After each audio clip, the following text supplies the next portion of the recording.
Naquele tempo, Jesus se manifestou aos 11 discípulos e disse-lhes: Ide pelo mundo inteiro e anunciai o evangelho a toda criatura. Quem crer e for batizado será salvo. Quem não crê será condenado. Os sinais que acompanharão aqueles que crerem serão estes: expulsarão demônios em meu nome, falarão novas línguas, se pegarem em serpentes ou beberem algum veneno mortal, não lhes fará mal algum. Quando impuserem as mãos sobre os doentes, eles ficarão curados. Palavra da salvação.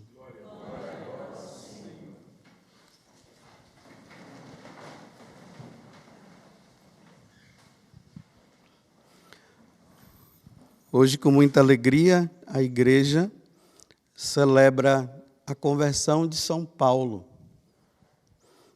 Ele que foi reconhecido depois como o apóstolo dos gentios.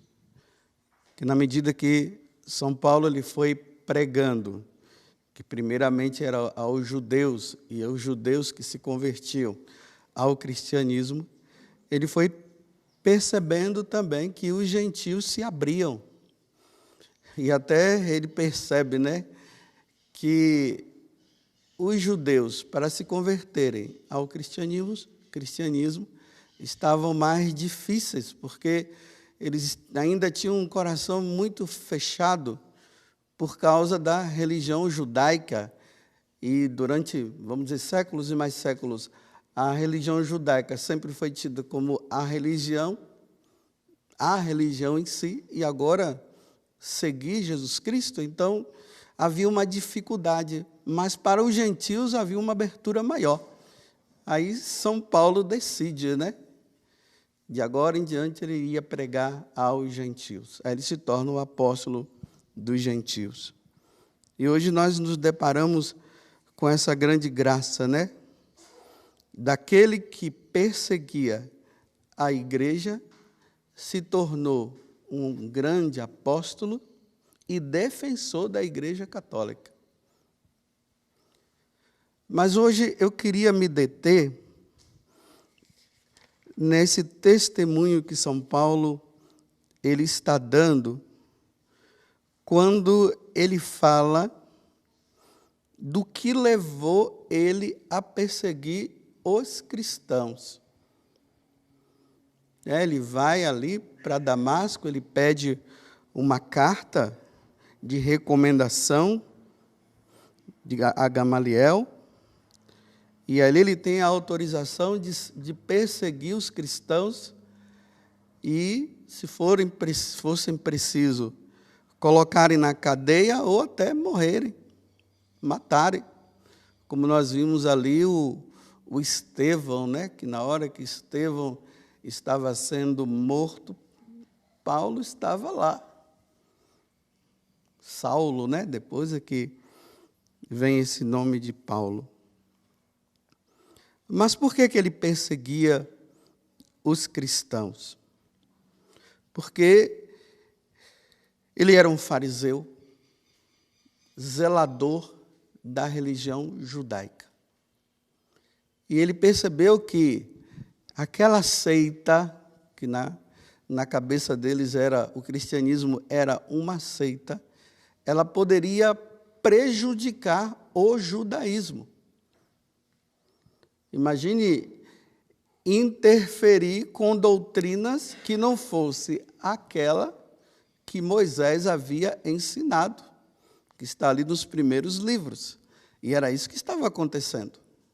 Então ele, na força do zelo, ele começou a perseguir aquela seita. E aí começa todo esse transtorno e nós vimos a conversão dele.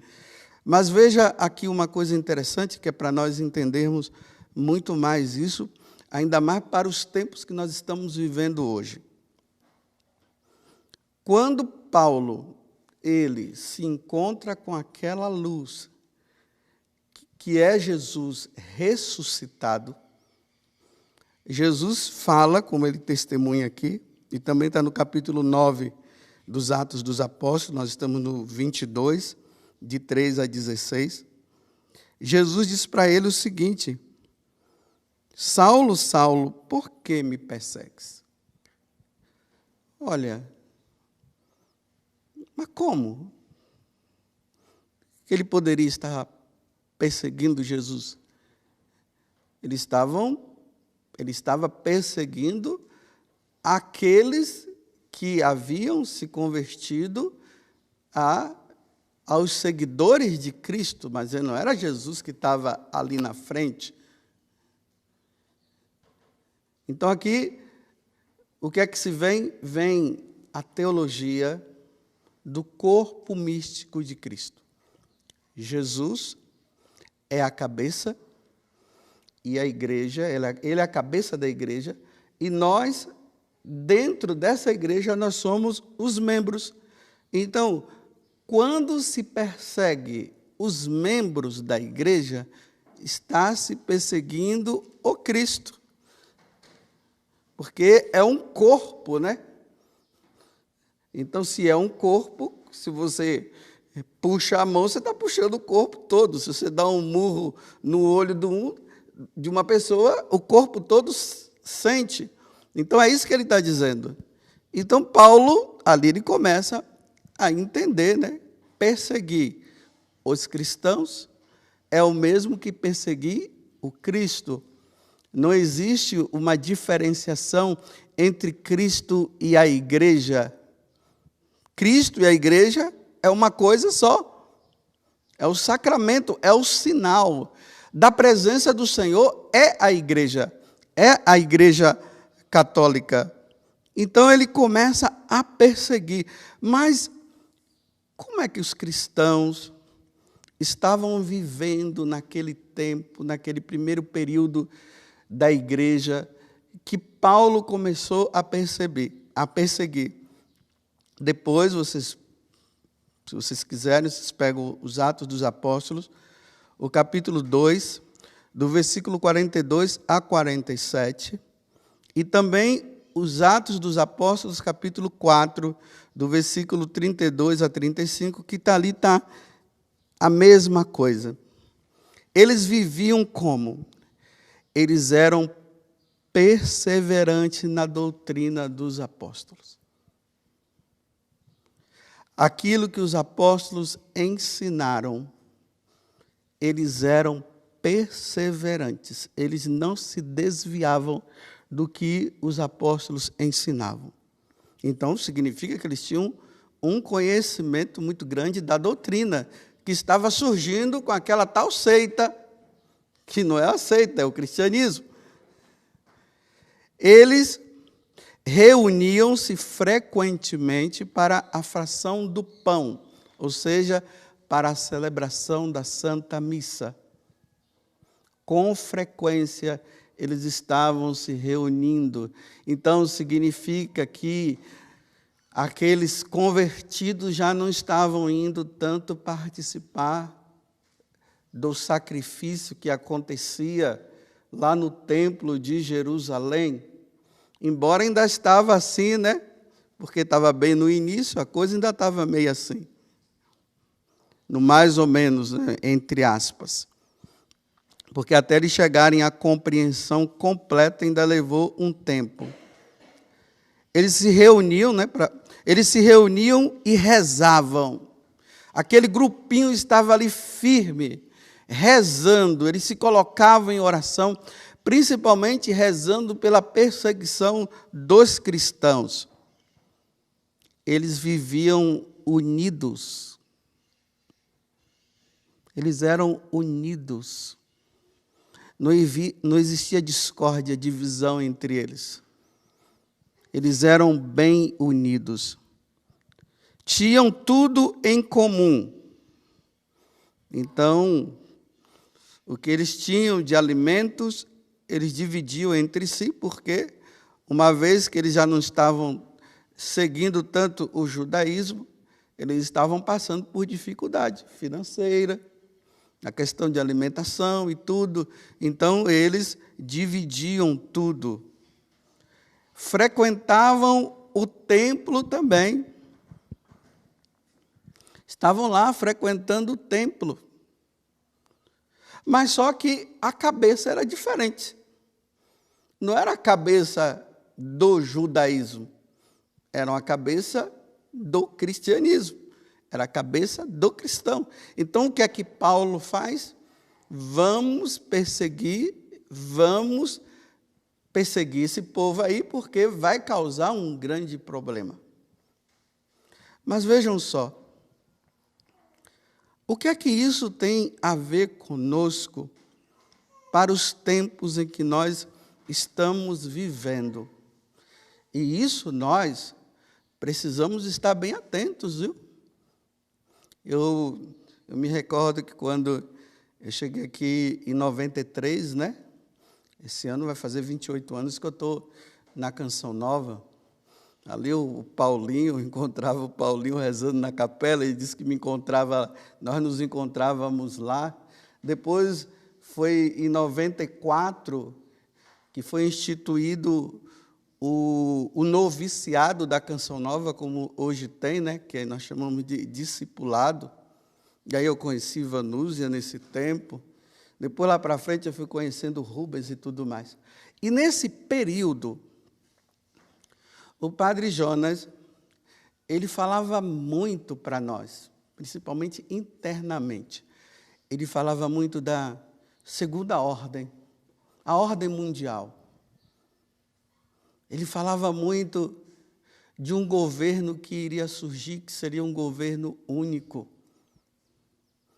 Ele falava para nós de uma religião única, mas que não seria a religião católica como única, mas seria a união de várias religiões, e ali ia se erguer que iria se colocar, iria sentar no trono da igreja para dizer que é a ele que deveríamos servir e tudo mais. Mas imagina, isso era ali em 93, 94, hoje nós estamos em 2021.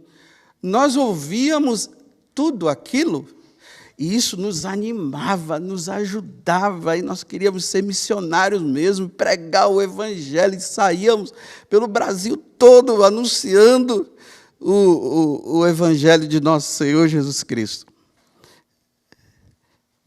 Tá ok. Mas para nós, embora aquilo gerava em nós uma satisfação, uma alegria, um desejo de pregar, era uma coisa muito distante. Não era assim que nós estávamos vivendo naquele tempo.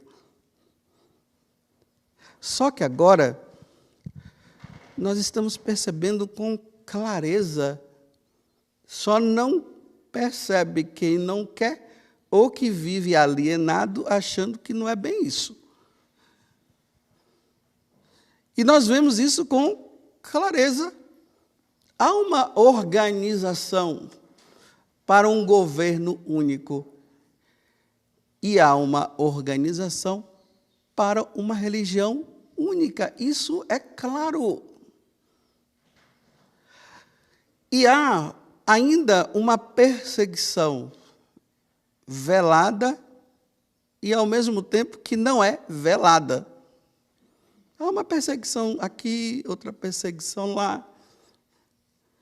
Você vê quando alguém se manifesta como um católico aí que quer defender a igreja e tudo mais, aí você já vê alguns cortes, algumas perseguições daqui e acolá. Dá para perceber, né, que existem, né, leigos assim que estão estudando muito a doutrina da igreja e eles estão percebendo, e por isso eles, com esse zelo, eles estão até chamando a atenção de nós padres. Estão chamando a atenção de nós padres, porque eles estão percebendo que até aquilo que nós estamos ensinando não está de acordo muito com o que a igreja ensina. Isso é uma verdade. Mas você vai encontrar também alguns padres que estão ali, que são zelosos e que estão falando, bispos zelosos que estão falando, que estão procurando viver isso que a igreja sempre ensinou, que eu acabei de falar, que os primeiros cristãos viveram. Mas só que ainda é uma coisa assim, aos pouquinhos. Mas, ao mesmo tempo, já percebemos que essa tal religião única e esse governo único, que antigamente nem se falava, era uma coisa muito escondida, já se está falando declaradamente. Só não vê quem não quer ver. E nós, católicos, não podemos ficar alienados a isso, não. É uma verdade. E está acontecendo. Agora, quando isso vai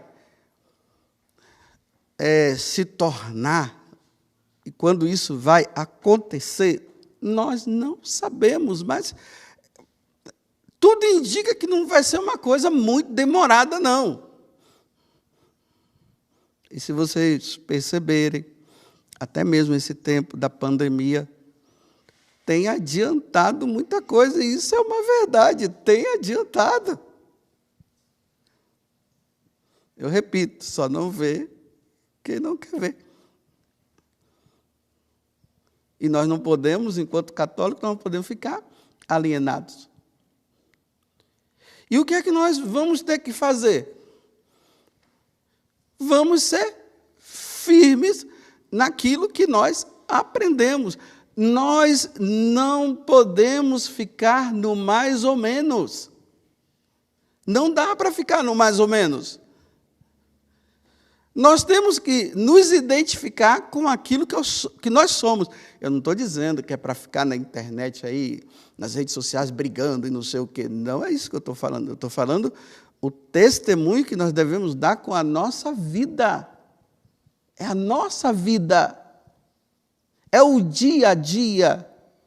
Nós não podemos mais brincar, e não estamos mais em tempo de brincar de ser cristão.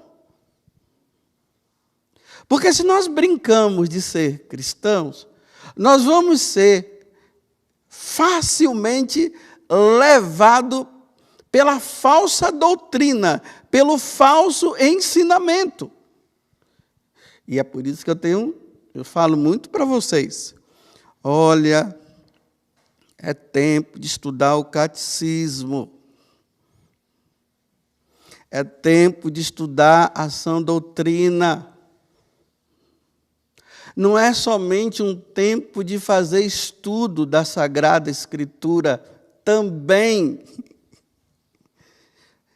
Mas muito mais do que fazer somente o estudo ou a leitura da Sagrada Escritura, é preciso estudar a doutrina da igreja, aquilo que os apóstolos ensinaram e que foi ficando na igreja, que se dá até o nome de depósito da fé.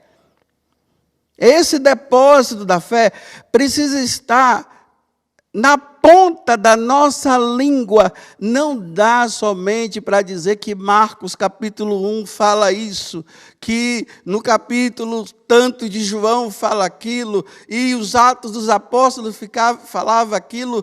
É preciso também comer a doutrina da igreja. Porque senão nós vamos nos confundir. Porque se nós ficarmos somente com a Sagrada Escritura, nós vamos até nos confundir com as outras seitas. Porque a doutrina da igreja nos ensina a doutrina da Eucaristia, nos ensina os dogmas da Virgem Maria, que ela é virgem antes do parto, no parto e no parto, que ela é a mãe de Deus, que ela foi concebida sem pecado, sem o pecado original, que ela subiu, ela foi assunta ao céu. A questão da infabilidade do Papa, nós precisamos hoje entender isso. A coisa está tão assim hoje, pelas redes sociais, que nós precisamos entender a doutrina da infabilidade do Papa. Você sabe o que é isso? Eu não vou explicar aqui porque não dá tempo, então estude para saber. Senão nós vamos ser levados facilmente por aquilo que estão falando, e nós vamos achar que é isso mesmo. Essa questão de que a igreja é única. Por que a igreja católica é a igreja católica? Com tantas seitas por aí, vamos estudar para entender por que a igreja católica é única. É a igreja de Cristo. Mas se naquelas outras igrejas lá fala de Cristo, por que não são? Estuda, vai ver os concílios. O que o Concílio Vaticano I falou, o que o Concílio de Trento falou, de Calcedônia, os concílios, vai vendo. Senão, meus irmãos, aqueles que ficarem somente com questão de Sagrada Escritura, na hora que o anticristo se erguer, ele vai levar facilmente, viu? Ele vai levar os que não têm doutrina, os que não conhecem as Sagradas Escrituras e a doutrina da igreja. Tem que ter os dois, o magistério da igreja, as Sagradas Escrituras, a tradição, tudo isso precisa estar claro. Porque senão, meus irmãos, nem a evangelização ela vai ser tão eficaz como ela deveria ser. Eu vou repetir. Se nós não tivermos clareza de quem é a Igreja Católica, o que é a Igreja Católica, nós não vamos ter uma pregação eficaz. Não fiquem esperando apenas dos padres. Não fiquem esperando apenas dos missionários, ou sabe lá quem. Se empenhem no estudo, porque nós estamos chegando perto daquilo que o anticristo quer realizar no meio de nós. E eu vou terminar dizendo assim, uma das coisas que eles vão querer é nos deixar confundidos. Confusão. Como já está ficando, né? Você vê, cada um fala uma coisa, cada um diz uma coisa, esse padre diz aquilo, aquele bispo diz aquilo, aquele missionário diz aquilo, e na verdade, onde está a verdade? A verdade está no alicerce do depósito da fé, é ali que nós vamos distinguir se a linguagem daquele missionário, daquele padre, daquele religiosa, daquele padre, daquele bispo, se está de acordo com o que a igreja sempre ensinou. É aí que nós vamos ter. Agora, se vocês ficarem só na questão só da Bíblia, não vai entender não, hein? Não vai entender. E vai se deixar levar facilmente. Bem, espero que você tenha entendido. Paulo se converteu. Será que esses que estão querendo organizar esse governo único e essa religião única, será que eles vão se converter? Está difícil. Agora, aqueles que quiserem viver piedosamente, como diz São Paulo, quando ele escreve para Timóteo, segunda carta de São Paulo a Timóteo, capítulo 3, versículo 12, se eu não me engano, mas está lá no capítulo 3. Ele diz que aqueles que quiserem viver piedosamente serão perseguidos. Piedosamente aqui não é aquelas pessoas que ficam com a mãozinha assim. Não, não é isso não. Não é essa piedade. É essa piedade alicerçada na doutrina de sempre, na doutrina da igreja. Eles serão perseguidos. Quem vai viver no mais ou menos e na ignorância, porque não entende nada, não será perseguido, não. Não será perseguido. Louvado seja nosso Senhor Jesus Cristo. E a nossa Mãe Maria Santíssima.